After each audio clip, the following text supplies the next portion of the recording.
اليوم راح نسوي كليجة.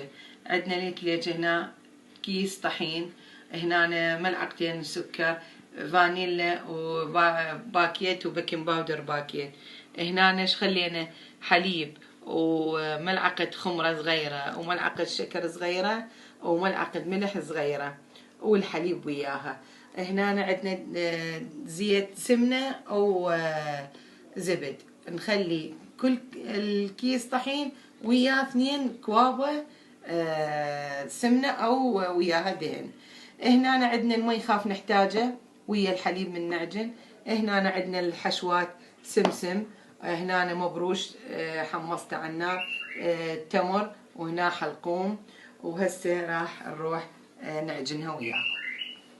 وهنا الشيرة، هاي الشيرة انمن نخليها فوق السمسم حتى لا يتطشر من يعني سهلة بالحشوة، وفوق دهن وزبد مخبوطات سوا. راح نبدي هسه نعجنها.